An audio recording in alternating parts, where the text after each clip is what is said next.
લઈને હાઈકોર્ટમાં સુનાવણી। ચાઇનીઝ અને નાયલોન દોરીના વેચાણને લઈને સરકારનું સોગંદનામું। 4 દિવસમાં કરવામાં આવેલી કાર્યવાહીનો રિપોર્ટ કોર્ટ સમક્ષ મુકાયો છે। 9 જાન્યુઆરી 12 જાન્યુઆરી સુધીમાં 609 એફઆઈઆર નોંધવામાં આવી।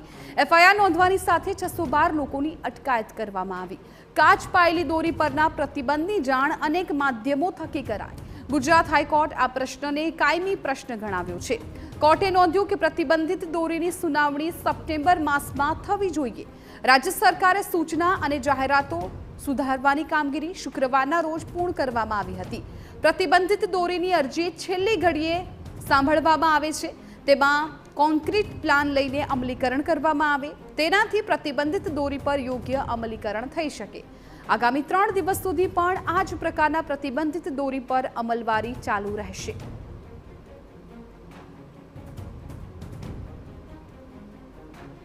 સંવાદદાતા રોનક વર્મા અમારી સાથે ફોન લાઈન પર જોડાઈ ગયા છે। રોનક, હવે ગણતરીના કલાકો બાકી છે ઉત્તરાયણમાં, અને જે પ્રકારે હાઈકોર્ટે પણ અગાઉ પણ સૂચના આપી હતી દોરીને લઈને, ત્યારે ફરી એક વખત શું વિગતો મળી રહી છે?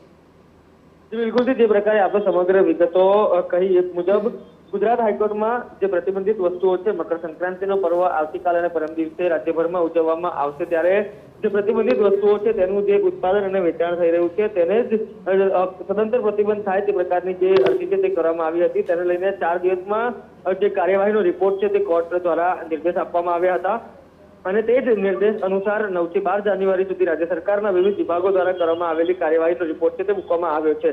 પોલીસ વિભાગ દ્વારા કુલ 609 એફઆઈઆર છે તે નોંધવામાં આવી છે। તેની સાથે સાથે 612 લોકોની અટકાયત પણ કરવામાં આવી છે। એટલે કે પાછલા દિવસોમાં જે પોલીસ સહિતની જે વિભાગો છે તેમણે રસ્તા પર ઉતરીને કામગીરી કરી છે, પરંતુ જે કામગીરી દેખાડવામાં આવી છે અને હકીકત શું છે તે પણ એક મોટો પ્રશ્ન બનીને અત્યારે ઉભરી આવ્યો છે। પરંતુ ગુજરાત હાઈકોર્ટ તરફથી એ પણ ચિંતા વ્યક્ત કરવામાં આવી કે અત્યારે જે સુનાવણી કરવામાં આવી રહી છે તેને સપ્ટેમ્બર માસથી જ કરવાની જરૂર છે।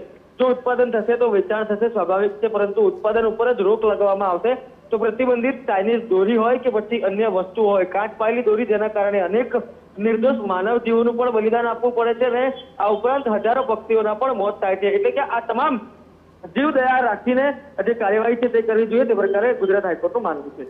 બિલકુલ રોનક, આભાર સમગ્ર માહિતી બદલ। તો કાચ પાયેલી દોરી અને નાયલોન દોરીના વેચાણને લઈને સરકારનું સોગંદનામું।